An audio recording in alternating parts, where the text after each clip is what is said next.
지난번에 고행상 말씀을 드렸는데, 그러니까 이게 이런 게 만들어지려면 고행을 가담한 길이다는 아니었다는 거죠. 그러니까 고행을 이제 부처님 수행에 있어서 아주 중요한 부분으로 여기는 전통이 있었고, 또 경전들에 따라서 보면은 이제 고행을 가담한 길로 쓰고 난 다음에도 그 뒤에 가면은 결국 고행의 공덕을 얘기를 합니다. 그러니까 가다만 길처럼 하면서도 그러니까 고행이 부처님 삶에서 중요한 의미가 있었기 때문에 이렇게 이런 상이 만들어질 수 있었던 거고요. 제가 이건 뭐 거의 영웅적인 모습으로 고행을 실천하고 있는 부처님 모습을 재현했잖아요. 그래서 그런 말씀을 드렸습니다. 자, 오늘은 부처님 이제 드디어 깨달으시는 그런 장면에 오게 됐는데요. 부처님이 이제 깨달으신 건 틀림없이 역사적 사건일 텐데, 이제 그것을 그린 이야기들은 다 뒤에, 그러니까 뭐 사실을 기록한 게 아니고, 부처님이 깨달으셨던 사건을 떠올리면서 이렇게 저렇게 글을 쓴 거죠. 제가 오늘은 불소행찬에 나오는 것만 가지고 왔습니다. 그 다른 두 경전 제가 인용하던 좀 초기 이른 시기 경전이라고 하던 것들이 내용이 좀 별로예요.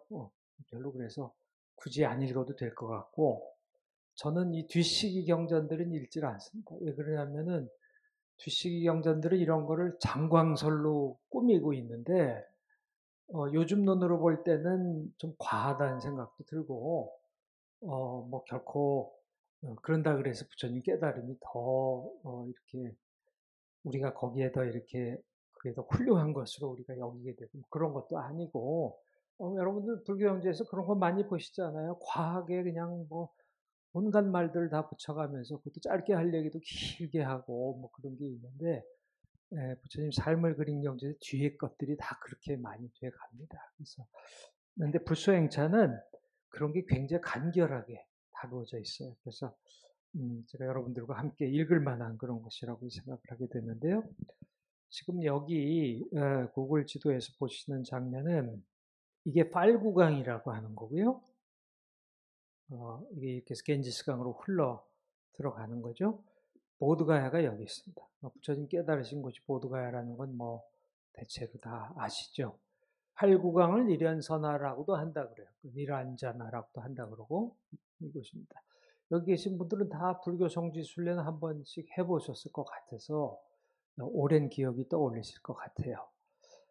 그리고 여기 있는 산이 요게 나지막한 언덕이 이게 소위 전정각산이라고 부르는 겁니다. 여기도 아마 성지순례 가신 분들은 다 올라가셨었을 거예요. 그래서 여기 굴이 있고 여기가 그 부처님이 깨달으시기 전에 여기 앉으셨었는데 그 자리가 아니라 그래서 일로 옮기셨다고 하기도 하고 혹은 뭐 여기서 고행을 하셨다고 하기도 하고 뭐 이제 그러는 곳이죠. 그래서 전정과 각사는 이런 모습이고 거기 지금 굴이 있고 굴 안에 이런 부처님상을 모셔놓고 있습니다.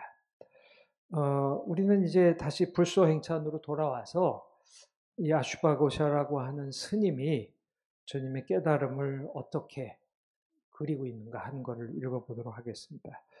이분은 경전을 쓰듯이 한 얘기를 또 하고 하지 않고 하나의 이야기를 여러 가지로 몇 번으로 반복해서 얘기하지 않고 그렇게 하고 있고 또 이 사람이 이제 일종의 불교 시인인데 그래서 굉장히 문학적으로 이야기들 하나의 완결된 형태로 꾸미고 있어서 읽는 맛이 있는 건 아마 여러분들이 느끼셨을 거예요. 자, 그래서 우리가 지난번에 읽다가 만 부분이 있었는데 그때 이것이 그 알라라크라마하고 우드라카의 이제 스승을 찾아갔다가 둘 다 아니다라고 하고 이제 거기를 떠나오시죠. 그래가지고 이제 고행을 하신 거예요. 그래서 그 이야기 우리 마지막 읽던 부분부터 읽어가면서 보도록 하겠습니다. 그래서 내 옛날 옛적에 연부나무 밑에서 일찍 없었던 것 얻음만 못하나니 그것이 곧 도이었음을 알아야 하네. 이건 연부다우 밑에서 초선에 들었던 얘기죠. 이게 여러분들이 이제 보실 게 요즘 김성철 교수님이 이제 강의하시고 있는 그 부처님이 처음에 뭘 깨달으셨나, 처음에 무슨 말씀을 하셨나, 그거하고 다 연결된 얘기입니다. 그것들은 이제 처음에 깨달으셨다는 것, 그 다음에 처음 가르치신 것, 그 내용들을 얘기하고 있는데 이거는 그 사건을 그리고 있는 거예요. 그래서 이제 도는 약한 몸으로 얻어지는 것이 아니니 반드시 몸의 힘으로 구해야 하리. 그렇게 얘기하시고, 감관이 기쁘면 마음도 편안하네. 그래서 이게 부처님의 특징인 것 같아요. 그러니까 고행을 극단적으로 해서 감관을 학대하고 뭐 그렇게 하는 것이 아니라, 이렇게 좀 늘 극단을 피하는 그게 있으시죠. 그래서 감관이 기쁘면 마음도 편안하고 마음이 편안하면 고요함을 따르나니 고요함은 선정의 통발이 되네. 선으로 말미암아 성스러운 법을 알고 법의 힘이라야 얻기 어려운 것을 얻나니, 이제 선정을 하시겠다는 거죠. 고행이 아니고. 그래서 그러므로 고요함은 늙음과 죽음 여이고 무엇보다 으뜸으로 모든 번뇌를 여인다. 이와 같은 따위의 묘한 법들은 모두 다 음식으로 말미암아 생기네라고 했다. 이건 아슈바고샤의 말이죠. 근데 어떻게 보면 상당히 그 파격적인 말이기도 하죠. 음식 잘 먹고 몸도 편안하고 마음도 편안 그래 해야 된다. 이제 그렇게 얘기를 하시는데, 그래서 이렇게 이 이치를 생각한 뒤에 니련강 물에서 목욕하였네. 목욕하고 못에서 나오려 했으나 몸이 너무 쇠약해 일어날 수 없었네. 천신이 나무까지 늘어뜨려 손을 들어 휘어잡고 빠져나왔네. 그때 그 살림 곁에는 어떤 소먹이는 이가 있었는데 그 맏딸이름을 난다라고 했는데, 정거천이 그녀에게 와서 말하기를 지금 보살이 숲 쪽에 계시니 너는 마땅히 가서 공양을 올려라 라고 했다는 겁니다. 그래서 그때 난다 바라싸, 난다의 딸이라는 얘기입니다. 그래서 기뻐하며 그곳에 나아갔네. 그래서 이렇게 옷을 입고 믿는 마음 더욱 기뻐 뛰면서 그 보살 발에 머리를 조아렸네. 향기로운 유미, 우유죽을 공손히 바쳤네. 오직 가엾게 받아주소서. 보살이 그것을 받아 마시니 그것은 곧 현법의 과실 얘기하시고, 그것을 먹자 모든 감관이 즐거워져 넉넉히 보리를 받을 수 있게 되었네. 온몸은 환한 빛으로 빛나고 덕 있는 모습 더욱 숭고했네. 어떤 경전에서는 이게 부처님이 아니고 이 소치는 여자의 딸이 나무신인 줄 알고 와서 공양을 했다 그러죠. 그런 것이 사실이었을 수도 있죠. 그렇게 그린 경전도 있습니다. 그래서 이제 우리가 본 거는 글로 시바고사가 재현한 것이고, 한 2세기쯤에 한번 불교미술 전시회 왔던 그 남인도에서 아마라바티에서 만들어진 부조에서는 이런 부조가 있는데, 이 부조가 소치는 여자의 딸 혹은 딸들의 공양을 나타내는 것으로 이제 받아들여지고 있습니다. 그래서 바로를 이제 들고 있고 나무와 빈 대좌, 이것이 이제 부처님을 상징한다는 거죠. 자, 그리고 마치 모든 시냇물이 바다를 더욱 불리듯 처음 떠오르는 달과 해를 더욱 빛나듯 하였네. 다섯 비구는 태자를 보자. 다섯 비구가 있었습니다. 이 다섯 비구는 이 석가모니 부처님 데리고 오라고 보냈던 보통 석가족의 사람들이라고 그러죠. 그래서 고행을 같이 했었는데 그때 대단히 훌륭하다고 생각하면서 존경의 마음을 가지고 있었는데, 태자를 보자 마음에 안 들었던 거죠. 그래서 저 사람은 도의 마음에서 퇴보하였다. 내버려두고 다른 좋은 것으로 가자. 마치 사람이 해탈을 얻으면 다섯 가지 요소를 멀리 여의듯 다른 곳으로 가자 얘기를 했고, 보살은 마치 사람이 해탈을 얻으면 오대를 멀리 여의듯 보살은 다만 혼자 논일며 저 길상수 밑으로 나아갔네, 그렇게 얘기했습니다. 장차 반드시 그 나무 밑에서 등정각의 도를 성취하게 되는데, 그 부처님들이 다 그런 나무 밑에서 등정각을 취하신다는 얘기죠. 그 땅은 넓고 또 편편하였고 부드럽고 빛나며 고운 풀나 있었네. 보살은 사자걸음으로 조용히 걸어가니 걸음마다 땅바닥이 진동하였네. 이 아슈바고샤는 그걸 안 쓰고 있는데 다른 경전에서는 대체로 길상이라는 풀 베는 사람이 혹은 그것도 천신이 변한 모습이라고 하고 그 사람이 이름이 길상이었다고 또 쓰고 있죠. 그래서 길상이 보리수 나무 밑에 깔 풀을 바쳤다라고 그렇게 대부분의 경전은 그렇게 써 있습니다. 근데 아슈바고샤는 뭐 굳이 그렇게 번잡하게 쓰는 게 그렇잖아요. 여러분들 극 같은 거 그리다 보면 디테일이 너무 나열하게 촘촘하게 있으면 큰 이야기가 손상되잖아요. 그래서 이 사람은 이제 문학적으로 그렇게 쓰고 있는 겁니다. 그래서 그 이야기도 상당히 잘 알려져 있어서 간다라에서 이런 식으로 나무를 받는 장면은 종종 이렇게 조각이 되곤 했습니다. 그래서 밑에 아까 하실 풀을 드렸다는 얘기고 보통 대부분 불상들 밑에 인도 불상은 이렇게 풀이 두 다리 사이로 깔려 있는 게 보이기도 합니다. 그리고 이제 대부분 경전에서 쓰고 있는 게 뭐냐면 그 보리수 밑으로 가시는 길에 눈먼 용 부부를 만났다 그러죠. 이게 이제 이런 부처님 같은 성인을 만나는 건 큰 공덕을 쌓는 일이니까 눈먼 용이 부처님을 뵙고 감동한 거죠. 그러니까 아직 부처님은 아니죠. 근데 눈먼 용을 감동시켜 기뻐하는 바람에 눈을 뜨며 말아야 돼. 이제 눈이 안 보였겠죠. 그렇지만 이제 눈을 뜨고 보게 된 거예요. 일찍이 과거 부처님 배우니 땅 진동하는 모양이 지금 같았네. 옛날에 뵌 적이 있나 보죠? 모니는 성인이란 소리죠. 선인 혹은 성인, 모니의 덕은 더 높고도 커서 대지의 수숭함도 그만 못하네. 발걸음 걸음마다 땅을 밟으면 우르릉 진동하는 소리가 났다네. 묘한 광명 온 천하를 두루 비추어 마치 아침 햇빛의 밝음 같았네. 500마리 푸른 새떼들 허공에서 오른쪽으로 빙빙 도는데 부드럽고 연하며 맑고 시원한 바람 새떼 따라 돌고 돌았네. 이와 같은 모든 상서로운 모양은 모두 다 과거의 부처님 때와 같다.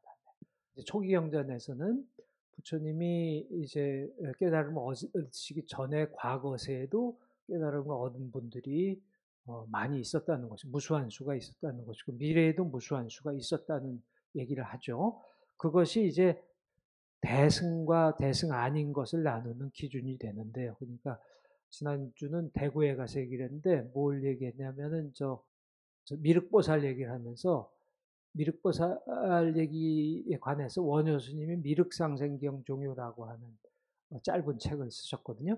거기서 이제 원효스님이 종요를 만드신 거죠. 해설하고 설명하는 책을 만드셨는데 거기서 이경전이 소승이냐 대승이냐, 그러니까 성문장이냐 보살장이냐 그런 얘기를 하십니다. 그러면서 과거부를 얘기했으니까 성문장이라고 볼 수도 있는데 그렇지만 시방부처를 얘기하고 있으니까 보살장이라는 얘기가 나오는데 대승 이전에는 시간에 따라서 깨달음을 얻으신 분들은 그런 부처님들은 무수하게 있다고 생각을 했는데 시방의 같은 시간에 무수한 세계에 있는 부처님들을 생각하기 시작한 것은 대승의 이제 특별한 아이디어다. 이제 그런 얘기입니다. 그래서 과거에 부처님이 있었다는 건 누구나 다 이제 생각을 하고 있었는데 이 불교 경전들에서 아주 뚜렷하게 나오고 있는 것이 과거 부처님들도 다 석가모니 부처님과 비슷한 과정을 거쳐서 깨달음을 얻으셨다고 얘기하는 거죠.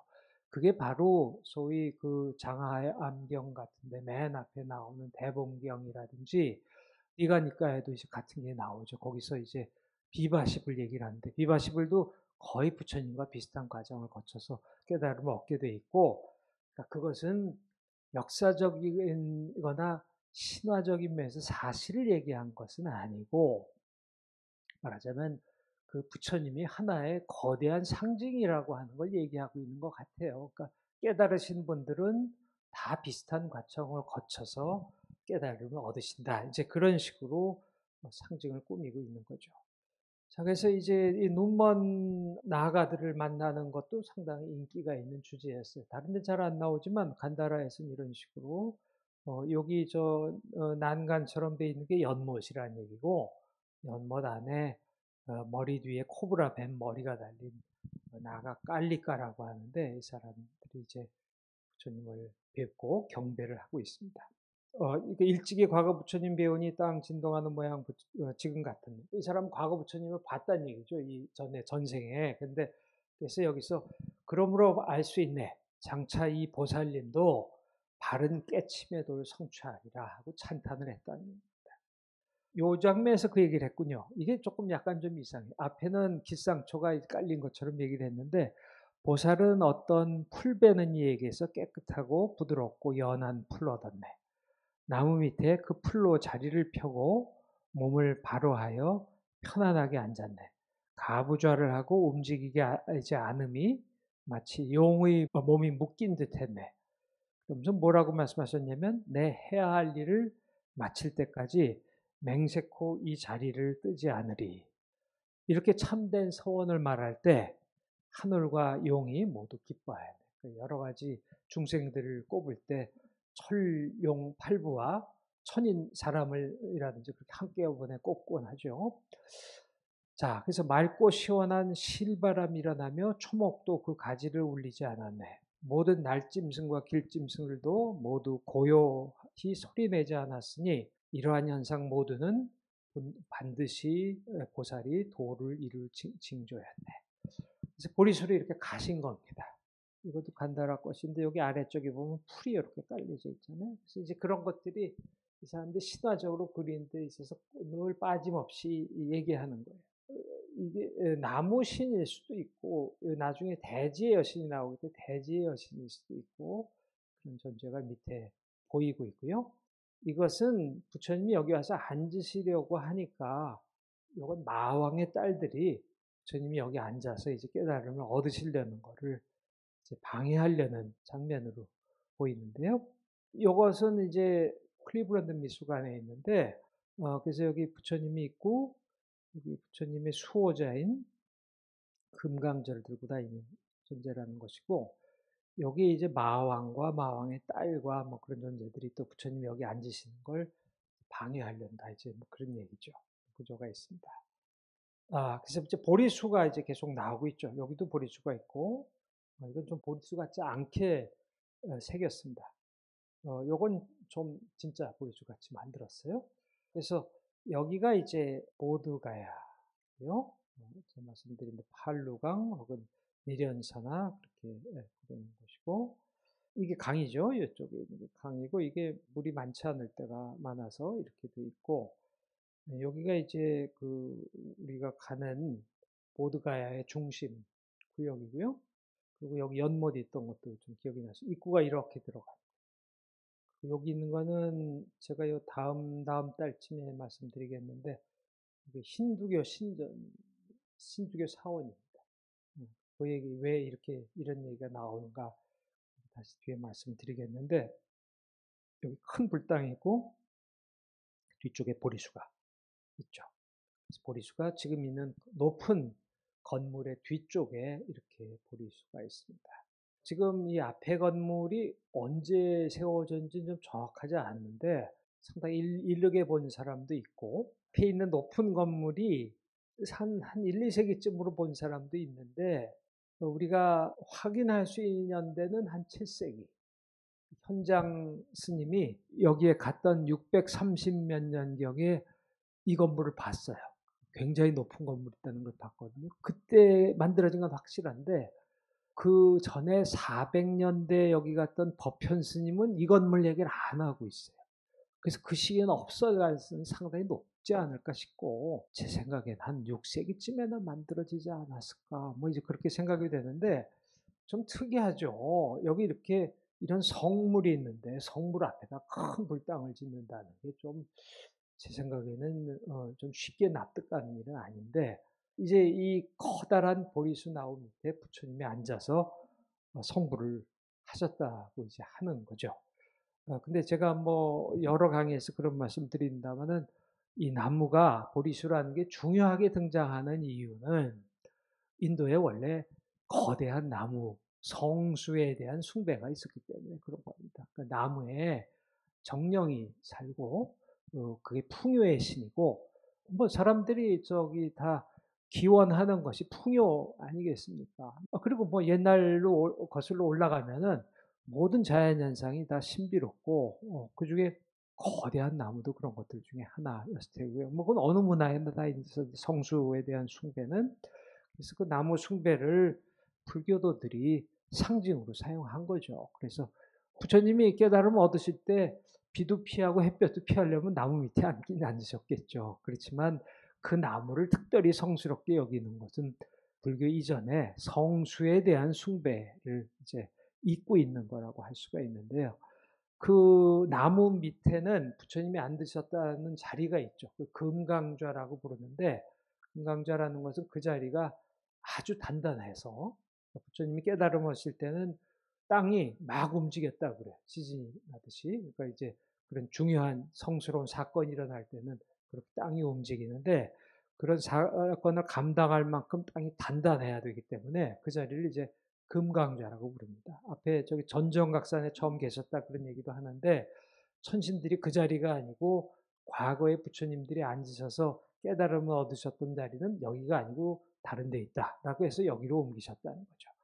그래서 그 금강좌가 있던 자리에는, 이게 보리수 바로 나온 밑이에요. 그러니까 그 안쪽에 보면은 여기쯤에 이제 이런 돌로 된 것이 있는데, 이것은 아마 아쇼카 왕 때쯤 만들어지지 않았나 하고 생각을 해요. 그렇게 생각하는 이유는 뭐 이런 문양들 나오는 게 아쇼카 시대 나오는 거하고 비슷하다. 그래서 그렇게 추정을 하는 거죠. 그래서 아쇼카가 이렇게 성지들을 참배하면서 금강자를 이렇게 장식했던 것이 아닌가 하고 그렇게 생각을 하는 거고요. 근데 이 나무는 사실은 요새 가면 잘 보기도 어렵죠. 다 이렇게 울타리로 돼 있고 문도 잠겨져 있고, 또 가면은, 그리고 뭐 티베트에서 여기서 뭐 오체 투지하면서 참배도 하고 그러죠. 그래서 거기 가서 보면은 원래 불교도들도 그렇게 참배했던 것처럼 뭐 착각을 주는데, 그건 이제 오늘날 그렇게 된 거예요. 이게 제 생각엔 한 3, 40년 전, 한 2, 30년 전에도 그렇게 그러지 않았던 것 같아요. 이 나무는 이게 학명인데 피쿠스 렐리기오사. 피쿠스는 무화과라는 소리고, 렐리기오사는 뭐 이제 이것이 보리수 나무이기 때문에 부처님의 깨달음을 얻을 때 그 밑에 앉으셨다고 보리수라고 부르는 거죠. 그래서 그렇게 부르는데, 인도 말로는 아쉬바타라고 하고 빨리어는 아사타라고도 부르고요. 또 인도에서 요즘 부르는 이름은 피팔이라고 합니다. 영어로 피팔 이렇게 쓰기도 하고요. 그래서 이렇게 생긴 나무예요. 굉장히 이제 뭐 얼마나 크게 자라는지는 모르겠는데 크게 자라는 거죠. 그 잎사귀도 이렇게 약간 하트 모양으로 생겼고요. 서양나무, 동양에도 있는데 린덴바움이 있죠. 린덴나무. 그래서 이거는 틸리아라고 불리는데, 학명으로.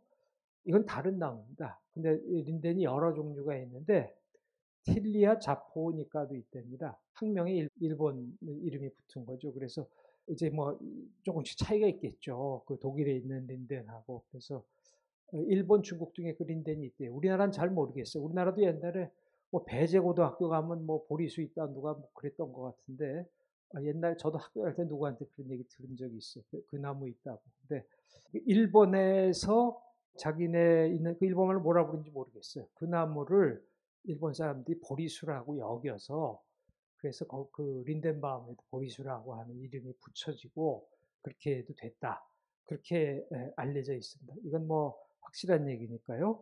이건 아마 유럽이겠죠. 이렇게 생겼다고. 그리고 잎사귀도 조금 다르게 생겼고 그렇습니다. 그래서 이 보리수는 부처님이 여기 밑에서 깨달으셨다고 하니까 이 보리수를 성물로 숭배하기 시작했죠. 물론 성수 숭배를 이은 것이기도 하지만, 이 성수 숭배는 어떤 식으로도 표현이 되냐면, 제가 부처님들은 인도에서는 일찍부터 과거 부처님들도 섬겼다고 그랬잖아요. 그래서 과거 부처님들에 대한 일대기도 제가 아까 장화암경, 대번경, 뭐 거기 이제 비바시 부처님 얘기가 나온다고 말씀드렸는데, 뭐 부처님, 석가모니 부처님은 거의 이제 비슷한 식으로 그리고 있어요. 그러니까 뭐 비슷하게 출가하고 깨달음 얻고, 조금씩 디테일이 다른데 같으면서 다른 디테일은 뭐냐면, 과거 부처님들마다 다 보리수가 있습니다.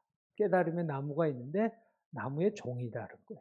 각각 다른 나무들을 지정한 겁니다. 이 석가모니 부처님의 나무는 피팔이라고 말씀을 드렸는데, 그래서 이 성수를 숭배하면서 일찍부터 보리수의 그 여기에서는 이렇게 여기다가 이렇게 울타리를 쳐 가지고 지금 남아 있는 울타리 같은 거 아니었을 수도 있죠. 여기는 이렇게 울타리가 이런 식으로 돼 있고 이건 바로트 기원전 1 세기 것이고 이 기원 후 1 세기 부조에서는 이렇게 아예 건물을 만들어 놓은 것처럼 보이죠. 여기 나무가 빠져나와 있고 나무 둘레를 이렇게 집을 만들어서 사당처럼 만들었던 것 같아요. 그러니까 이게 앞에 큰 건물이 생기기 전에 그렇게 했다는 거죠. 그리고 아래쪽에는 금강좌라는 거죠. 부처님이 앉으셨다는 그 아까 말씀드린 금강좌가 있고 여기도 있고 그러니까 일찍부터 이런 것을 숭배하던 관습이 있었던 것을 알 수가 있고 근데 큰 건물은 뒤에 생긴 거죠. 자, 그래서 보리수 얘기를 보리수가 이제 중요하게 등장한 얘기를 드렸습니다. 자, 그래서 그 이제부터는 불수 행차에서 장이 바뀌어서 파마품이라고 불리는 것인데 파마품은 마왕을 물리쳤다 그 말씀이죠.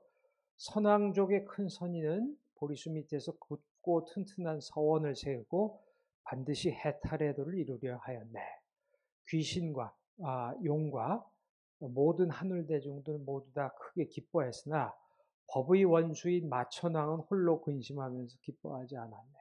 마천왕은 마왕 마라라 그랬죠. 인도 말로 죽는다는 말에서 어원이 있는 말인데 마 가운데서 으뜸이 되는 왕인데 마천왕은 욕계의 6번째 하늘나라 타와자제천이라고 하는 곳이죠. 거기 사는 천왕을 마라고 부르는 겁니다. 천마라고 하기도 하고 욕계는 욕망의 세계니까 6번째 제일 위의 하늘나라는 욕망을 마음껏 누리는 곳이기 때문에 다른 사람들이 만든 것조차도 자기가 취해서 욕망을 누릴 수 있는 그런 것이기 때문에 그렇게 얘기한 거예요.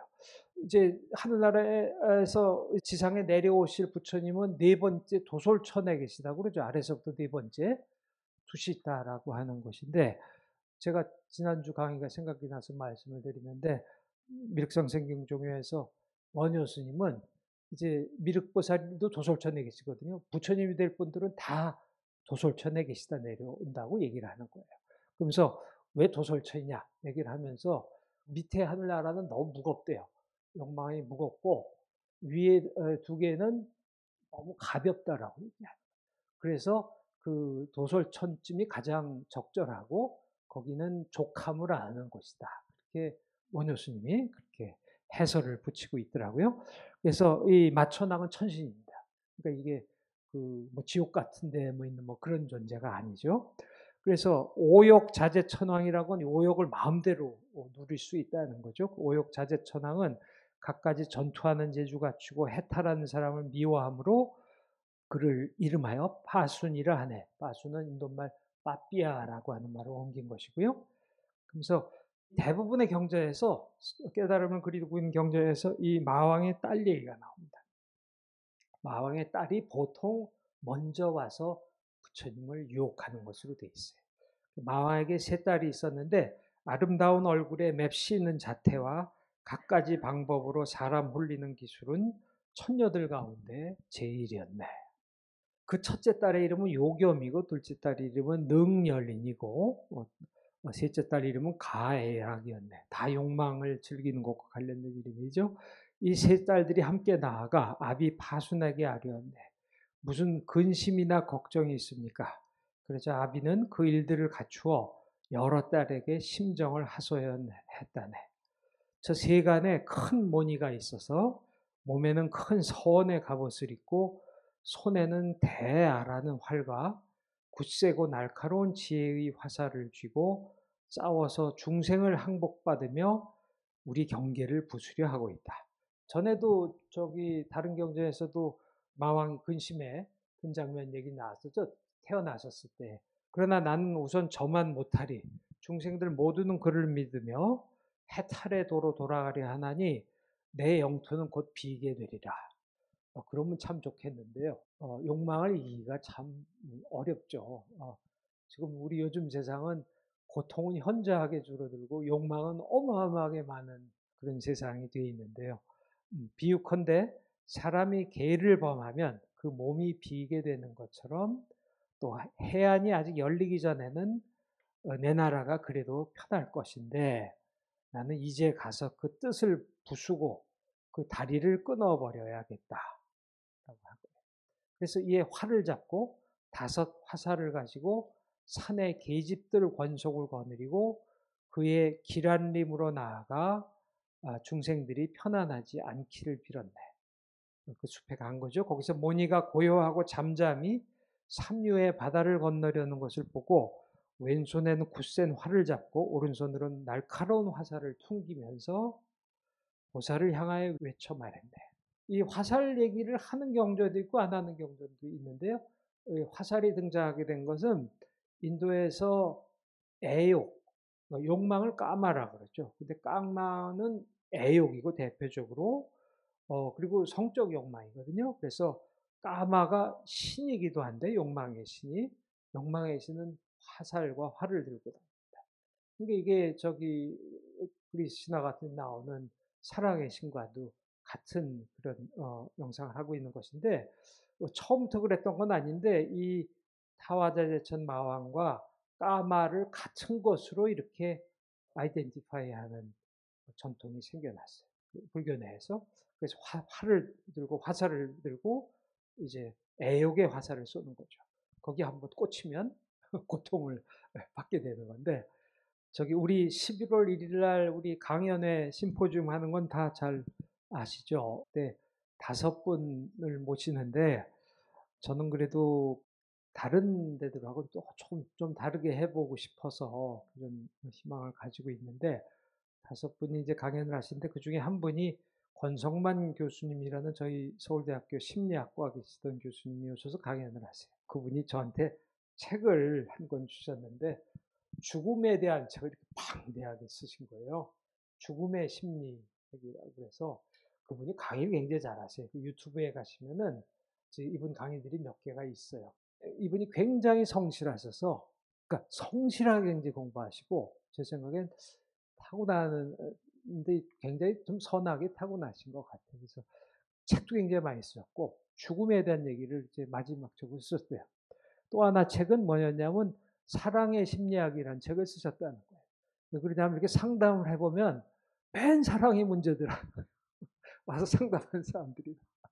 그래서 이분은 3가지 사랑을 얘기하는데, 하나는 부모 자식 간의 사랑, 또 하나는 남녀 간의 사랑, 3번째는 초월적인 존재와의 사랑, 신과의 사랑일 수도 있고, 불교는 그게 조금 덜하긴 한데 불교나 인도 종교에서도 구루에 대한 사랑 같은 거 있잖아요. 저기 여기 앞에서 이제 까마가 그 이제 화살을 가지고 한번 잘못 맞으면 고통이 어마어마하게 이제 큰 거죠. 그래서 그 까마를 그렇게 화살을 가진 존재로 그리고 있는 겁니다.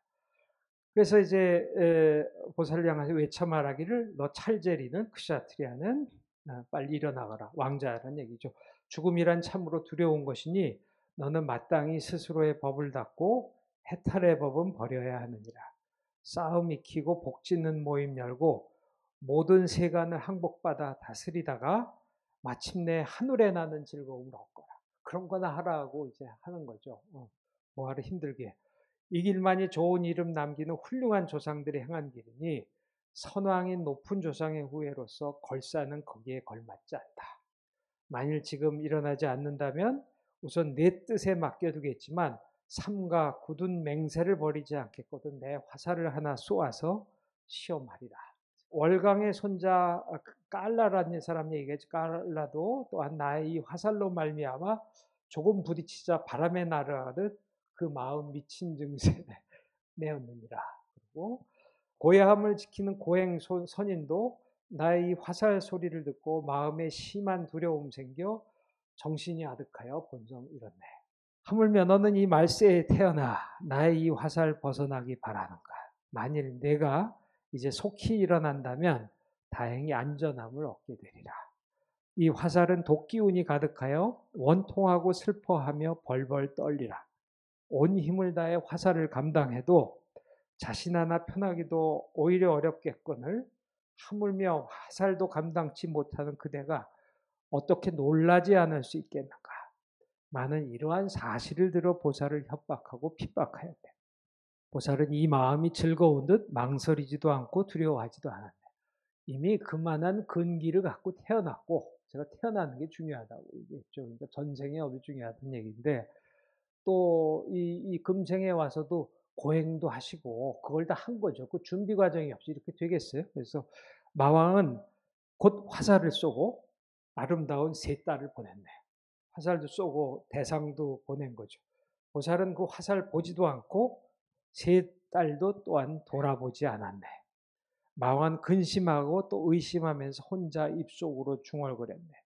일찍이 설사대 여자를 위해 마해슈라 신을 쏘아 능히 그 마음 변하게 하였으니 이제 이 보살을 움직이지 못하겠는가. 마해슈라는 마하이슈바라라고 하는 것이고 힌두교에서는 이슈바라라 그러면은 주님을 가리키는 말이죠. 그래서 보통 슈바 신을 가리킬 때가 많아요. 근데 비슈누 신을 가리키기도 하고요. 제가 이건 바로 못 찾아봤는데 그 힌두교 신화 중에 나오는 얘기 중에 하나를 얘기하고 있는 것 같아요. 또한 이 화살이나 하늘의 새 예쁜 딸들도 능히 그 마음을 움직여 애정이나 성냄을 일으키지 못했네. 아슈바고샤는 쓰지 않고 있지만 다른 경전들에서는 대체로 세 딸들을 부처님이 꾸짖으셔가지고 꾸짖으신 장면이 나와요. 전혀 그 유혹에 흔들리지 않고 구체적인 내용들은 잘 기억이 안 나는데 할머니처럼 만들어버리는 거죠. 그 이쁜 여인도 정말 재행무상인 걸 우리가 뭐 아름다운 여성들 과거에 아주 아름다웠던 배우들 노년의 모습을 보면은 뭐 정말 부처님의 진리를 실감하게 된다고도 할 수가 있는데 그렇게 노인으로 바꿔버린 거예요. 그리고 어떤 데서는 여인들이 굉장히 더러운 존재라는 걸 또 이제 누누이 말씀을 하시고 그러니까 그건 마치 궁중을 떠날 때하고 비슷하게 그리고서 이제 다시 군사를 모은 거예요. 그러니까 첫 번째는 유혹 얘기를 했는데 이런 걸 쓴 것은 이게 뭐 마왕이 왔었다고 믿는 사람도 있겠지만 화살을 들고 와서 또 세 딸도 왔었다고 믿는 사람도 있겠지만 또 이것을 이야기를 쓴 사람들이 신화로서 상징으로서 그렸다고 생각할 수도 있겠죠. 그런데 말하자면 부처님도 마지막에 이런 애욕과 관련된 번뇌를 마지막으로 극복하시는 순간이 있었어야 됐겠다라고 이제 생각을 했었지 않을까 싶어요. 자, 근데 이번에 군사를 모아온 거예요. 그래서 마군들이 갑자기 모여들었네. 갖가지로 제각기 다른 형상의 혹은 창을 잡기도 했고 칼을 가지며 세 갈래 창나무에 금방망이 잡기도 하고 갖가지 무기를 갖췄네. 돼지, 물고기, 나귀, 말, 머리 형상도 있고 낙타, 소, 들소, 호랑이 얼굴도 있으며 사자, 용, 코끼리 머리도 있고 그 밖에 다른 짐승 머리도 있었네. 그다음에 혹은 한 몸에 많은 머리도 있고 혹은 얼굴에 눈이 하나인 것도 있으며 혹은 여러 개 눈을 가진 것도 있고 혹은 배불뚝이에 키다리도 있었네. 혹은 바짝 여인데다 배가 없기도 하고 혹은 긴 다리에 큰 무릎이며 혹은 큰 다리에 살찐 장단지 혹은 긴 어금니에 날카로운 손톱지녔네. 혹은 머리와 눈이 없는 얼굴이기도 하고 혹은 두 발만에 많은 몸이 있으며 혹은 커다란 얼굴과 옆으로 붙은 얼굴 혹은 제육빛을 가진 것도 있었네. 혹은 밝은 별빛 같기도 하며 혹은 몸에 연기와 불을 뿜어댔네. 혹은 코끼리 귀에 산을 졌으며 혹은 머리털을 풀어진 해진 채 알몸뚱이였네. 자, 이렇게 뭐 여러 가지 기괴한 형상들을 다 꽂고 있는 거예요. 그래서 네 번째로 가면 혹은 공중을 빙빙 돌아다니기도 하고 혹은 나무 사이를 날아다니기도 하며 혹은 부르짖고 아우성 칠 때 모진 소리 천지를 흔들었네. 이와 같이 모든 악한 무리들을 보리수를 내었었네. 혹은 몸을 찢으려 하고 혹은 물고 씹으려 하였네. 사방에서 노은 불은 세차게 일어 연기와 불꽃이 하늘을 찔렀었네. 모진 바람은 사방에서 세차게 일어나 온 산의 숲풀은 다 떨었나니 바람과 풀, 연기와 티끌 어울려 어둠 속에 아무것도 볼 수 없었네. 법을 사랑하는 모든 하늘 사람과 또 모든 용들과 귀신들 모두 마의 무리들에게 분해하며 미워하고 성내 피눈물을 흘렸네. 정거천의 모든 하늘 무리들 욕심 여이고 성내는 마음 없는 보살을 마들이 못 살게 구며 해치려는 것을 보고 안타깝게 여겨 모두 내려와 보살을 보니 보살은 단정히 앉아 움직이지 않았네. 한량없는 마들이 둘러싸고 모진 소리 천지를 진동했으나 보살은 편안하게 잠자코 있어 빛나는 얼굴에 다른 기세가 없었네. 비유하면 마치 저 사자왕이 무짐승 가운데 있는 듯 하였나니 모두들 아 하고 찬탄하면서 기특하기 일찍이 없던 일이라 했다네. 마들은 서로 채찍질해 몰아붙이고 제각기 그 위력을 나타내면서 번갈아 서로 마구 재촉하고 한시 바삐 쳐부수어 없애려 했네. 또 눈을 부릅뜨고 이를 갈기도 하고 그랬지만 보살은 잠자코 바라보기를 마치 아이들 장난 구경하듯 했네. 마들은 더욱 성내하고 분해하며 싸우는 힘을 배나 더했으나 어쩔 수 없었다는 얘기죠. 세 갈래 창이나 긴 창과 예리한 창 내던지면 허공에 달라붙어 내려오지 않았고 사나운 뱀이 독을 뿜어도 향기로운 바람으로 변해버렸네. 그래서 이렇게 여러 가지 모든 무리들이 보살을 해치려고 했지만 보살을 능히 뒤흔들지 못하고 도리어 자신만 다치게 했고 근데 이번엔 마에게 또 두 자매가 있는데 손에 해골 그릇을 두고 이번에는 보살 앞에 나타나서 갖가지 이상한 몸짓 지으며 음탕한 홀림으로 보살을 유혹했네. 나중에 이렇게 생긴 여신들이 힌두교에 나옵니다. 해골을 들고 뭐 이제 그런 신이. 그래서 이제 힌두교에서는 이런 여신 숭배가 이제 중요하게 되는데 그런 신들이 또 나오고 이러한 마의 무리들 갖가지 추한 몸짓으로 보살을 두렵게 하려고 했는데 털 하나 움직이지 않았고 그래서 모든 마들 근심하고 슬퍼했네. 그래서 하늘에서 신이 얘기하기를 내 큰 본의를 보니 마음에 조금도 원한이 없거늘 마들의 악독한 마음 원한 없는 곳에 원한을 내는구나. 어리석은 모든 마의 무리들 한낱 수고로워도 보람 없으리니 마땅히 해치려는 마음 버리고 그만 고요하게 잠자코 있어라. 그렇게 얘기하고 하나 건너뛰어서 저 보살이 여러 겁 동안 닦은 좋은 열매는 부술 수는 없으리라. 보살은 바르게 생각하고 꾸준히 정진하고 방편에 힘썼고 깨끗한 지혜의 강명이 있고 일체를 사랑하고 동정한다네. 혹은 붙들어 머물게 하거나 정각도를 이루지 못하게 할 수 없다고 얘기를 하고 나무를 분질러 불을 얻으며 땅을 파서 물을 얻나니 알뜰히 힘쓴 바른 방편으로서 이제 보살은 구하에서 얻지 못할 것이 없다고 얘기하는 거예요. 그 세상 위에 괴로움과 근심을 없애려 하거늘 너희들은 어찌하여 그를 괴롭히는가?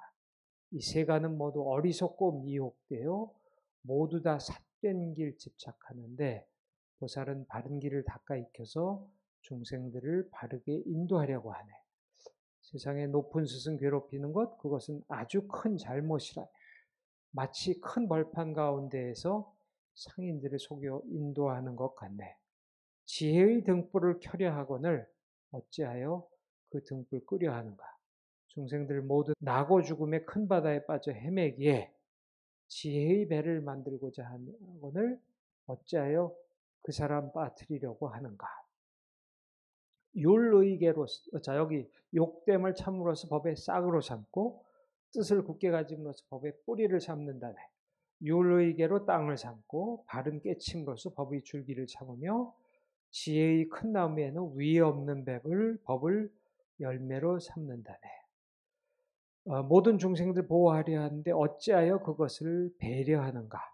탐욕과 성냄과 어리석음의 착고와 사슬로 중생을 결박하네. 그러므로 오랜 겁 동안 고행을 닦아 중생의 결박을 풀기 위해 결정코 지금 세상에서 이루려고 이 바른 터 위에 앉아 계시네. 과거의 모든 부처와 같이 굳건히 여기 금강대를 세웠네. 금강절 얘기하는 거죠.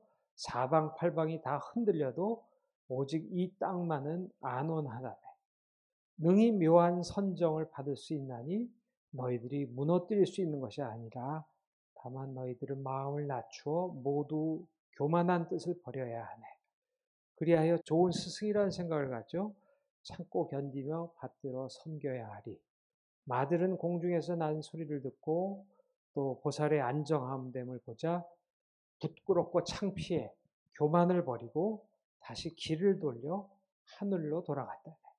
마들은 모두 근심하고 슬퍼하며 한꺼번에 무너져 씩씩한 위험을 일어났다. 자, 여기서도 아슈바고사는 잘 알려진 신화적인 얘기를 생략하고 있어요. 그것은 부처님이 금강좌에 앉을, 부처님이 깨달음을 얻으신 자리에 앉을 수 있는 자격이 있다는 것을 증명하기 위해서 땅의 신을 부르시죠. 손을 땅으로 짚어서 그게 가장 흔히 잘 알려진 얘기고 대부분의 경전에 나온 얘기인데 아슈바고사는 굳이 그 얘기를 안 하고 있습니다. 조금 어떤 느낌이 오시죠? 이 사람에 대해서. 그래서 전쟁에 쓰는 모기들 가로 세로 산과 들에 흩어지고 부하들이 모두 후퇴하고 마들이 이미 물러가 흩어지자 보살의 마음은 비고 고요하였네. 부처님에게 있던 마지막 번뇌가 사라졌다는 말씀이죠. 햇빛은 더욱 몇 배나 밝고 티끌 안개 모두 사라졌다네. 공중에서는 하늘께 꽃을 내려 그것으로 보살께 공양하였네. 그래서 이 마왕을 물리치는 항마 혹은 파마라고 하는 장면은 글로뿐만 아니라 미술에서도 여러 가지로 재현이 됐죠. 이건 아자안타 석굴에서 26굴에 한 470년 후반쯤에 만들어진 부조인데요. 거기 보면은 가운데 부처님이 앉아 계시고 손으로 대지의 신을 부르시는 게 가장 잘 알려진. 우리는 이렇게 하지만 인도에서는 그렇게 일정하지 않았어요. 그래서 이렇게 해서 땅의 신을 부르시고 있는 모습이에요. 여기 양쪽에서는 이게 마왕의 군대가 이게 마왕일 수도 있죠. 코끼리를 타고 오고 있어요. 한쪽 방에 와서 한쪽에서는 또 떠나는 모습입니다. 이건 패퇴해서 가는 모습이라는 거죠. 이건 보리수라는 얘기고 또 여기 아래쪽에 여기 마왕이 활을 들고 있죠. 앞에서 얘기한 것처럼.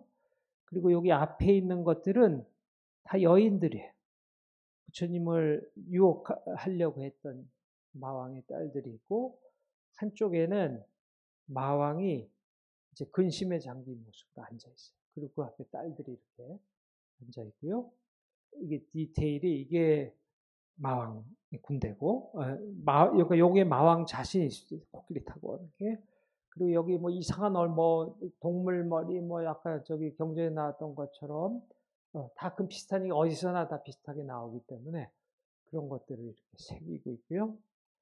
여기에 그 딸들 중에 하나가 아주 그 유혹하는 그런 자세로 서 있는 모습인데 그 인도 힌두교적 같은 게 굉장히 많이 나오는 자세입니다.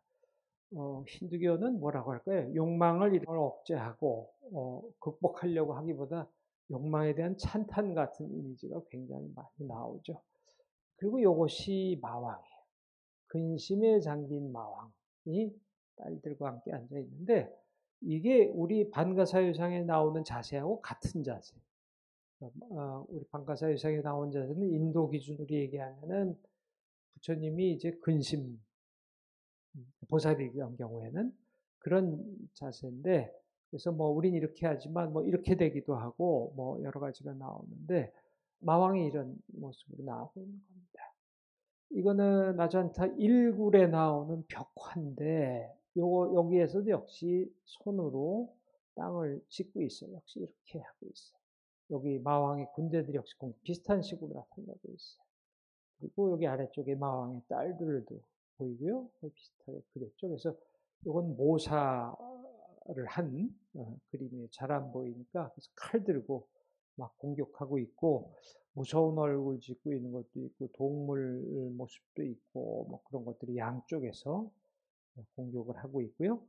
여기에 이제 그 마왕의 딸들이 있고 여기 아마 마왕이 아닐까 싶고 여기에서는 이제 패퇴한 다음에 이제 근심에 잠긴 그런 모습을 나타내고 있습니다. 그래서 이제 그런 걸 따서 중국의 도낭석굴에 5세기 전반에 만들어진 254굴인데 거기에서도 이런 벽화가 나옵니다. 그래서 여기 부처님이 이제 손을 땅 쪽으로 이렇게 하고 계시고 여기에서 이제 여러 기괴한 모습으로 한 마왕의 군대들이 역시 예, 보이고, 그다음에 여기는 요건 마왕의 군대들일 텐데 여기서는 고개를 숙여서 절을 하고 있죠. 여기는 여기 마왕의 딸들이 보이는데요. 이건 이제 그 마왕의 딸들이 해골의 모습 같은 것으로 이제 변해가는 그런 모습을 나타내고 있는 겁니다. 이거 간다라 것이고, 간다라도 다 비슷하게 했어요. 근데 간다라는 우리가 더 잘 아는 식으로 오른손으로 땅을 짚는 모습으로 나타냈고, 역시 요거 보리수인 거 확실히 아시겠죠? 보리수 밑에 마왕의 군대들이 창을 들기도 하고 칼을 들기도 하고 짐승 모습을 하기도 하고 돌을 던지려고 하기도 하고 공격하고 있고, 여기 터반을 쓴 좀 고귀해 보인 사람 둘이 나오는데 뭔지 잘 알 수는 없어요, 정확히. 그러니까 마왕을 여러 번 표현했을 수도 있죠. 요거는 칼을 뽑아서 해치려고 그런 것 같은 모습이고, 근데 여기 뒤쪽에 이렇게 그 아들들이 나오는데 여러 경전들을 보면은 아들 하나는 부처님과 맞서서 싸워봤자 이기지 못한다. 그래서 말리려고 그랬던 얘기도 나와요. 그러니까 제가 이걸 꾸미는 게 반복해서 꾸민다는 게 어떤 경전에서는 하나들은 와서 싸우지 마시라 그러고 하나들은 와서 싸우라 그러고 그 다음에 또 다른 아들이 와서 또 싸우지 말라 그러고 그걸 한 10여 번을 하는 거예요. 그러니까 그런 식으로 꾸미니까 조금 좀 과하다 제가 말씀을 했는데 경전 짓는 사람들은 그렇게 하길 좋아했습니다. 요건 이제 마왕인지 확실히들 알 수가 없지만 여기 있는 건 분명히 마왕. 그래서 마왕도 역시 부처님이 이제 마왕의 군대를 손으로 땅으로 짚어서 패퇴하는 모습이잖아요. 고꾸라져 있으니까 이제 자기네 세력이 이제 위축될 거를 이제 근심에 사로잡힌 모습이 이렇게 있죠. 그리고 이거는 나가르 주나콘다. 지난번 남인도 미술 전시에 이 부조가 오지는 않았는데 거기에 있는 부조 중에 하나 나오는 것인데 이것도 역시 마왕의 공격. 코끼리 타고 이렇게 가죠. 이쪽에는 공격하려고 이쪽은 합장하면서 떠나가고 있고 보리수 밑에 있고 남인도 쪽에서는 이 손을 땅을 짚는 촉지를 쓰지 않았어요. 원래 간다라에 시작된 것인데 그래서 그냥 이렇게 표현을 했고요. 부처님의 이 금강절을 흔들어 보려고 그러고 있죠. 여기서 이제 마왕의 딸 셋이 있는데 여기 이제 말하자면 도망가는 쪽이죠. 그래서 그건 이제 합장하면서 물러가는 듯한 그런 모습으로 되어 있습니다. 자, 그렇게 해서 마왕을 물리치신 거예요. 근데 사실은 오늘날 우리는 마왕을 물리친 모습을 정각의 이미지로 쓰고 있지만 그게 정각은 아니죠. 그건 정각을 얻으시기 전에 일어난 일인데 보통 그거를 쓰고 있습니다. 마왕을 물리치시고 부처님이 이제 고요히 앉아서 선정해 드시는 거죠. 보살은 마애들의 항복을 받은 뒤 뜻을 더욱 굳건하고 마음이 안온하여 제1의를 다 구하고 깊고 묘한 선정에 들어간대. 자유자재한 모든 삼매가 차례차례 나타나 눈앞에 있네. 초저녁에는 선정에 들어가 과거의 생을 기억했네. 그래서 어느 곳에서 어떤 이름으로 지금 여기 태어났는가. 백천만의 생사를 생각하고 그 다음에 나고 죽음 받아온 일체 중생무리들이 다 내 친족이었구나 하는 걸 아시고 대비심을 일으켰네. 그 다음에 또 다시 관찰해 보니 모든 중생이 여섯 갈래 윤화 속에서 나고 죽음의 끝이 없는 걸 보시고 그것은 거짓이요 견고하지 못하여 꿈과 꼭두각시 같다라고 하시면서 한밤중에 깨끗한 천안을 얻으시고 그래서 부처님이 이때 여러 가지 신통 능력도 얻으시죠. 일체 중생을 관찰하니 거울 속에 형상을 보는 듯했고 중생들이 여러 가지 운명이 보이는 거죠. 생로병사와 귀천과 그 다음에 가난하고 부유함과 청정하고 청정하지 않은 업도 보이고 괴롭고 즐거운 과보도 보이고 그래서 그렇게 하신 거예요. 그래서 좋은 업을 닦아서 익히는 사람 인간이나 천상에 태어날 것이고 지옥에 떨어진 사람은 한량없는 고통 받으니 지옥에서 녹인 구리새물을 마시기도 하고 화탕지옥이겠네요. 그다음에 쇠창으로 그 몸을 찔러서 꿰매기도 하고 끓는 가마솥에 던지기도 하고 큰 불더미 속에 몰아넣기도 하고 이빨 긴 개들이 먹기도 하고 뭐지 그러죠. 또 칼잎사귀는 그 몸을 자르고 잘 드는 칼로서 그 몸을 가르며 예리한 도끼로 쪼개기도 하고 이렇게 극심한 고통을 받을지라도 업행 때문에 죽지도 못한 깨끗하지 못한 업을 즐겨 짓다가 지극한 고통으로 과보를 받고 맞붙여 즐기는 건 잠깐이지만 괴로움의 과보는 매우 길다네. 장난치고 웃으면서 재앙의 원인 심었다가 울부짖으며 그 죄를 받는다네. 악한 업 지은 모든 중생들 만약 스스로의 과보를 보면 기운과 맥이 끊어지고 두려움에 피가 터져 죽을 것이고 뭐 그런 식으로 죽어서 숙생이 떨어질 때는 갖가지로 제각기 다른 몸을 받아 가죽과 살 때문에 죽기도 하고 축생이 그렇게 죽는 것도 있죠. 네. 가죽 때문에 죽기도 하고 털, 풀, 뼈, 꼬리, 기 때문에 죽기도 하네. 참 아주 구체적으로도 묘사를 했네요. 구하는 이에게는 아끼고 주지 않으며 혹은 남이 주는 것도 방해한 사람, 아끼고 주지 않고 남이 주는 것도 방해한 사람, 아귀 속에 태어나서 음식도 못 얻고 사람이 버리는 더러운 음식 먹으려 하면 변해서 없어지고 아귀가 됐다는 거죠. 그래서 만일 사람으로서 아낌과 탐욕의 괴로움 과보 들으면 제 몸에 살을 빼어 남에게 주기를 저 시비왕같이 하리라. 혹은 사람 세계에 태어난다 하더라도 그 몸이 태중에 있을 때는 엎치락뒤치락 매우 고통스러워하다가 태서 나올 때는 두려움이 생기네. 부드러운 몸이라 무엇에 부딪히면 마치 칼날에 베이는 것 같아서 그래서 운다는 얘기겠죠. 산 사람은 떨어져 몰락함을 슬퍼하고 죽는 사람은 삶을 그려 슬퍼하네. 꾸준히 애써 고행을 닦으며 천상의 즐거움을 탐하여 구해줘. 고행할 때도 천상에 태어나려고 하지만 이미 그러한 고통이 있나니 더럽다 무엇을 족기 탐하랴. 큰 방편으로 써둔 것도 마침내 이별의 고통 면치 못하네. 슬프구나. 모든 하는 사람들도 수명의 길고 짧기 차별이 없구나. 결정코 오래 살겠단 말하지만 지금 모두 다 떨어져 몰락하네. 지옥에선 갖가지 고통받다가 축생이 되면 서로들 죽이네. 악이 되면 기갈에 핍박받고 인간 되면 애욕에 피곤하네. 모두 다 하늘이 즐겁다 하나 이별은 가장 큰 고통이라네. 한번 미혹에 세간에 나면 어느 한 곳에 쉴 곳 없구나. 슬프다 나고 죽음의 바다 돌고 돌아 끝이 없구나. 중생은 끝없는 물결에 빠져 이리저리 떠돌며 의지할 곳 없네. 이렇게 5갈래 5도를 이제 수라만 빼고 다 나왔죠. 세계를 관찰할 때 그것은 거짓이요 단단하지 않아서 마치 파초와 물거품 같네. 그는 그 셋째 날 밤에 깊은 산매에 들었네. 결정코 늙고 죽음은 나무로 말미암아 있는 줄 알았다네. 비유하면 사람의 몸이 있기 때문에 이 몸 병들어 아픔이 따르는 것 같네. 생은 무엇 때문에 태어나는가? 모든 유업에 있다고 깨닫고 천안으로 유업을 관찰해 보니 자재체에 생긴 것이 아니고 자성도 아니고 나도 아니고 그 인이 없는 것도 아니고 남과 죽음의 원인을 보았으니 차츰 진실을 보게 되니까 십이연기를 얘기합니다.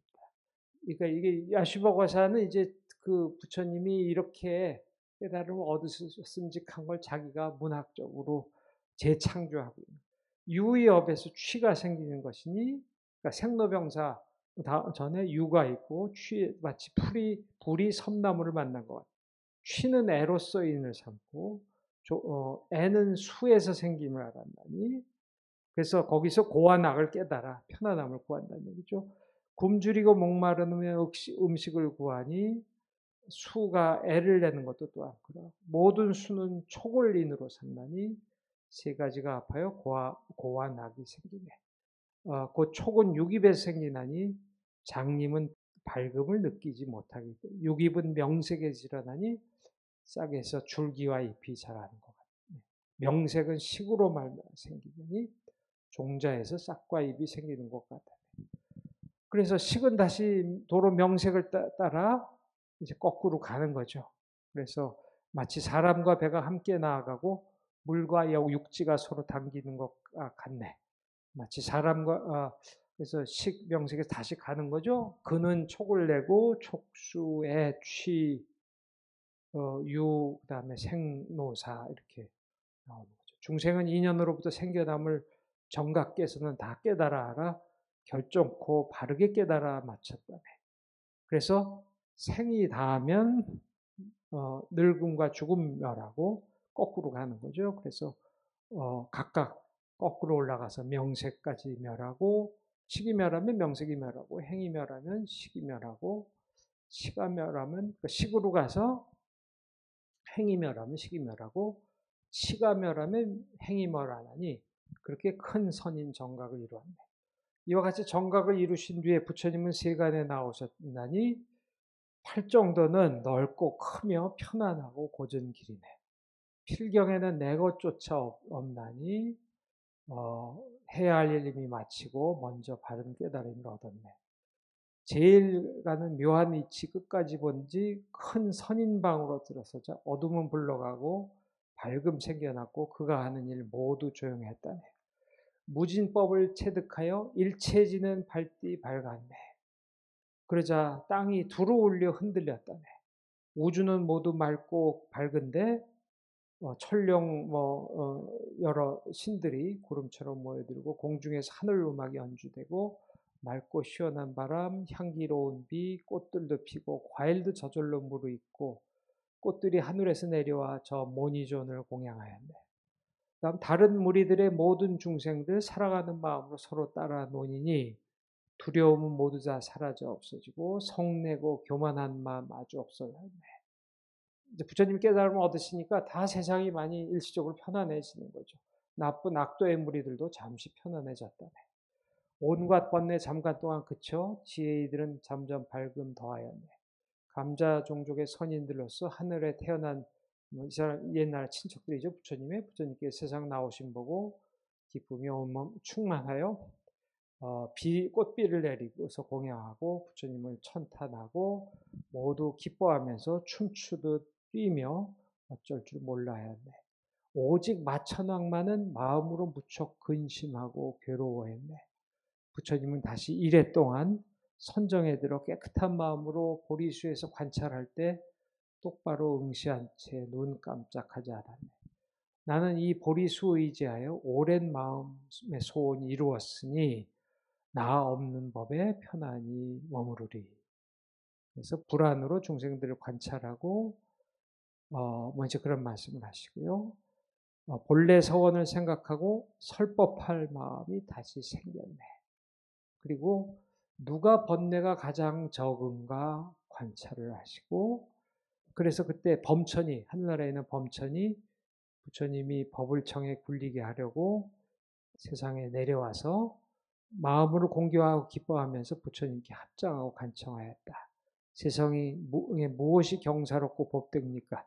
이제 큰 세존을 만났으니 이 세간의 일체 중생들 더러운 찌꺼기 잡된 마음에 혹시 그 번뇌 무거운 이 있지만 혹시 그 번뇌 가벼운 이도 있나이다. 세존께서는 이미 나고 죽음에 크고 괴로운 바다 건너셨으니 부디 저 바다에 빠져 있는 모든 중생을 건져 주소서. 세상 범부들 자기 이익만 꾀함으로 남과 내가 이익을 같이 하기 어렵나니 원컨대 사랑하고 가엾게 여기시어 세상에서 어렵고도 어려운 일을 행하소. 이렇게 청을 하신 거예요. 범천이 한 거예요. 근데 사실 여기서도 경전에 따라서는 부처님이 설법 못 알아들을까봐 사람들이 망설이셨던 얘기도 나오고 그런데 여기서는 그런 얘기를 자세히 안 썼어요. 그리고 또 경전에 따라서는 우리 부처님을 할 때 꼽는 여러 가지 특징들 있죠. 여러 가지 부처님이 가지신 공덕들, 심력, 칠각지, 여러 가지 그런 것들을 다 다른 경전은 자세히 열거하고 있는데 아슈바고샤는 이제 그런 것들을 자세히 안 쓰고 있고요. 그 다음에 이제 여기서는 이렇게 쓰고 있는데 부처님이 이제 깨달음을 얻으시고 며칠 동안 식사를 안 하고 앉아 계셔서 공양을 안 하고 앉아 계셨으니까 그랬는데 길에 지나가던 두 상인이 음식을 바쳤다고 그러죠. 음식을 바쳤는데 그릇이 없었기 때문에 사천왕이 내려와서 바루를 바쳤다. 그런데 그 얘기를 이렇게 얘기하고 있습니다. 사천왕은 제각기 바루를 올렸지만 열에는 법을 위하기 때문에 그 넷을 합하여 하나로 만드셨네. 또 이제 근데 그 뒤에 쓰고 있어요. 장사꾼 일행이 모니조인시 계시니 거기 가서 공양을 올리라고 천신들이 얘기해서 그걸 듣고 가서 공양을 이제 바쳤다는 거죠. 그래서 부처님이 그 다음에 누가 마땅히 먼저 법을 들을 수 있을까 생각하시고 아라람과 올두라마자 지난번에 말씀드렸던 찾아갔던 두 스승을 찾아보니 이미 세상에서 목숨을 바쳤고 그 다음에 5비구가 법을 들을 만하다는 걸 아셨던 거죠. 그 사람들은 그 바라나시에 있고 그래서 그곳에 이제 설법을 하시려고 편안하고 조용한 사자걸음으로 걸어가셨대. 다시 모든 중생들 건지기 위해 카시성이 바로 바라나시예요. 카시성으로 나아간다니 걸음마다 사자왕의 걸음으로 보리숲을 돌아보았대. 자, 이게 아쉬바 고샤가 그리고 있는 부처님의 깨달음 이야기고요. 아유삼보제품이라고 하는 것은 아유삼보제는 안욕따라 삼맥삼보리라고 하는 얘기입니다. 그래서 부처님이 안욕따라 삼보리를 들은 이야기를 이렇게 그리고 있어요. 자, 그래서 이제 그 일이 이제 여기에서 이제 일어났다고 하는 거죠. 그리고 이 일대에서 여러 일이 일어났다고 사람들이 이제 기억을 하고 있었어요. 뭐 기억인지 나중에 거기서 일어났다고 붙인 건지 그럴 수도 있지만, 그래서 예를 들어서 여기 뒤에 온 중국에서 온 승려들, 뭐 법현이나 현장 같은 사람은 이것을 상당히 길게 자세하게 쓰고 있어. 어디 뭐가 있고 어디서 무슨 일이 일어났고 그래서 그걸 가지고 요건 일본 학자가 어디 뭐가 있고 이제 그런 것들을 일일이 그린 겁니다. 그래서 오늘날 보는 정사는 여기 이렇게 있고요. 연못도 있고 못 잘린다 뱀 이야기가 있는데 그것이 있었던 연못이 여기쯤이다. 뭐 이제 그런 식으로 현장이 얘기한 마하보디 승원 스리랑카의 왕이 만들었다고 승원은 여기 있다. 뭐 이제 그런 얘기들을 하고 있습니다. 그래서 이 이야기는 보드가야의 성적들이 어떻게 되어 있는가 그런 얘기는 11월 달에 여러분들께 말씀을 드리도록 하고요. 오늘은 그냥 마지막에 여러분들 전에 포함미술가 거기에 이 그림이 걸려 있었습니다. 송광사 팔상도 중에 4점이 와 있었는데 팔상도라고 하는 거는 우리 중국 한국의 전통이죠. 조선시대 후기에 흔히 만들어졌던 것인데 부처님 삶을 6개 주제로 만든 거죠. 그래서 맨 처음이 도솔 내의상, 도솔처럼 내려오신 모습이었고 두 번째가 비람강생상, 룸비니에서 지상에 내려오셔서 태어나셨다. 또 제가 세 번째가 사문유관상이 있고요. 사문유관상은 네 문으로 나가셔서 생로병사와 이제 출가자를 이제 보시게 되는 얘기가 있고, 그 다음에 유성출가상, 성을 넘어서 이제 출가를 하시는 얘기가 있었고, 그 다음이 설산수도상이 있고, 부처님은 실제로 설산에 수도하신 게 아닌데 동아시아에서 그렇게 생각을 했나 봐요. 뭐 인도 가본 적도 없고 뭐 그러니까 설산에서 그렇게 더운 데서 사신 줄은 모르고 설산 수도상을 얘기하시고 그 다음에 이제 6번째가 바로 수화항마상입니다. 보리숲 밑에서 항마하셨다는 것이고 7번째가 노건전법상이고 녹야원에서 처음 법륜을 굴리셨던 얘기고 마지막이 쌍림열반상이죠. 쿠시나가라 쌍림에서 열반에 드셨던 모습인데 그때 4점이 나왔었어요. 뭐인지 잘 기억은 안 나는데 도솔레이상하고 아마 그 비람강생상 나왔던 것 같고 여러분들께 잠깐 마지막으로 보시고 그래서 그림이 이렇게 돼 있어요. 그래서 전체적으로 보시면은 여기서는 부처님이 이제 설산에 아직도 수도를 하고 계신데 완전히 부처님 모습이 안 됐어요. 그래서 여기서 우유죽 받는 얘기 있었죠. 고기 얘기를 이렇게 얘기하고 있고요. 그다음에 저기 요것은 딸들 세 명이 유혹하는 그런 장면이 있죠. 그 얘기가 있고 요건 군대가 공격을 해 들어가는 그런 모습이고요. 요건 사실 제일 요거 다음에 얘기했어요. 요거 다음에 요거는 보리수 나무 밑으로 가시면서 풀을 받으시는 장면이고 이건 마왕의 군대입니다. 그다음에 여기 있는 거는 부처님이 지신을 불렀는데 이렇게 많은 지신이 나타났다.